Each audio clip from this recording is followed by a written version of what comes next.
आप अगर पाकिस्तान की खबरें सुन सुनकर बोर हो गए हैं तो आप शायद जल्दबाजी कर रहे हैं। आपको अगर 3 मिनट में पता चल जाए कि भारत से दुश्मनी पाकिस्तान को कितनी भारी पड़ रही है तो आपको 3 मिनट दे देने चाहिए। पाकिस्तान को इस वक्त सबसे ज्यादा जरूरत पैसे की है। यह पैसा पाकिस्तान को IMF यानी इंटरनेशनल मॉनेटरी फंड ही दे सकता है, क्योंकि लगभग सभी देशों ने पाकिस्तान की मदद करने से हाथ खड़े कर दिए हैं। लेकिन अगर आपको पता चले कि लोन लेने के लिए IMF के दरवाजे पर तो पाकिस्तान बैठा था, लेकिन कमरे से बोरा भर के पैसा बांग्लादेश लेकर निकला, तो आप क्या कहेंगे? आपको बता दें कि यह मजाक नहीं है बल्कि असली में हुआ है। पाकिस्तान कई महीनों से IMF से $1 बिलियन का फंड चाहता था, लेकिन पाकिस्तान इंतजार करता रह गया और बांग्लादेश $4.7 बिलियन का पैकेज लेकर निकल गया। जानकारी के लिए बता दें कि बांग्लादेश भी इस वक्त आर्थिक संकट से जूझ रहा है, लेकिन सब हैरान इसलिए हैं क्योंकि बांग्लादेश को इतना बड़ा पैकेज इतनी तेजी से क्यों मिल गया, वो भी तब जब बांग्लादेश पाकिस्तान की तुलना में काफी कम गंभीर आर्थिक तनाव का सामना कर रहा है।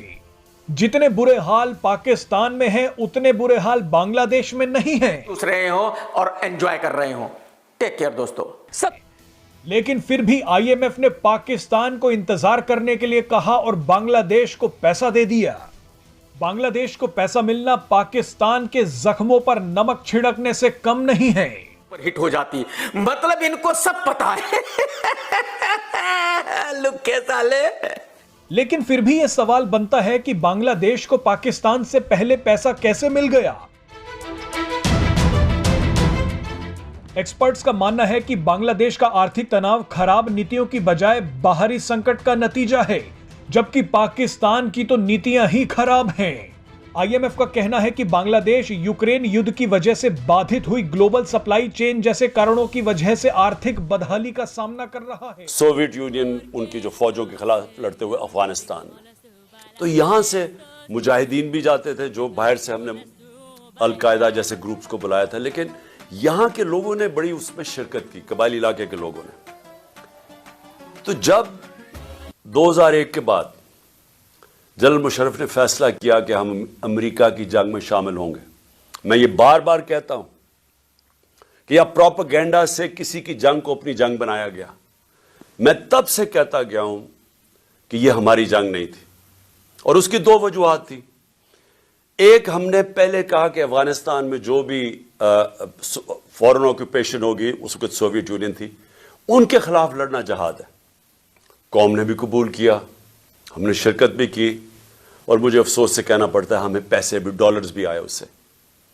लेकिन जब 2001 में अमेरिका उसके बाद फैसला करता है अफगानिस्तान आने में, और अब हम अपने लोगों को कह रहे हैं, अपनी कौम को भी कह रहे हैं, और वो लोग जिन्होंने शिरकत की थी अफगान जहाद में, वो ग्रुप्स और फिर वो कबायली इलाका के अंदर जो लोगों ने जिस तरह मैंने आपको बताया शहादतें हुई उस अफगान जहाद में, अब उनको कह रहे हैं कि नहीं जी, अब ये दहशतगर्दी होगी अगर अमरीकियों के खिलाफ आप फॉरेन ऑक्यूपेशन के खिलाफ आप लड़ेंगे। इस घड़ी बड़ी खराब चल रही है, पर मैंने हार नहीं माननी, मैंने हिंदी सीखनी है। इसका एक, सबको पता था कि इसका एक बैकलैश आना है, इसका रद्द अमल आना था। और जब जब मेरी आप स्टेटमेंट्स, मैं 2003 में नेशनल असेंबली में भी बोला, जब पाकिस्तान ने फैसला किया, जनरल मुशर्रफ ने अपनी पहली दफ़ा 1948 के बाद, जब कायदे आज़म ने हुक्म किया था कि पाकिस्तान की फ़ौज कबायली इलाके से वापस ले आओ, ये पहली दफ़ा जब मुशर्रफ ने फ़ौज भेजी वहाँ 2003 में, तो मैंने असेंबली में तकरीर की और कहा कि अगर आप तारीख़ पढ़ लें कबायली इलाके की, अब कभी ये हिमाकत ना करते, क्योंकि हमारी वो फोर्स थी वहाँ, हमें कोई फ़ौज भी नहीं रखने की ज़रूरत थी। वहाँ पुरअमन इलाका था, पाकिस्तान से बहुत ज़्यादा कबायली इलाका पुरअमन था। जब फ़ौज भेजी, वहाँ से हमारे मसले शुरू हुए। वो लोग, उनमें से जिन लोगों ने शिरकत की थी, जो समझते थे कि ये अमेरिका ने बड़ा गलत किया है अफ़गानिस्तान में आके, वो लोग उधर बहुत बड़ी एक एक गुस्सा आया। उनको तो नहीं आप कन्विंस कर सकते कि अब ये जहाद नहीं दहशतगर्दी है।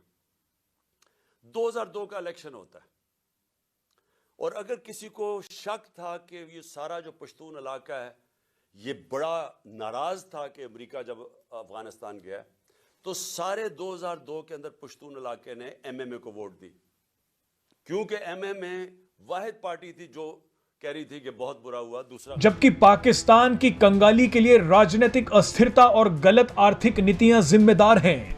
वैसे आपको बता दें कि पाकिस्तान आईएमएफ से पैसा तो चाहता है, लेकिन आईएमएफ की शर्तें सुनकर पूरा पाकिस्तान घबरा गया है। खुद प्रधानमंत्री शहबाज शरीफ ने कहा है कि सरकार को आईएमएफ की बेलआउट शर्तों से सहमत होना होगा, जो कल्पना से भी परे हैं, क्योंकि हमारे पास इसके अलावा कोई और विकल्प नहीं है।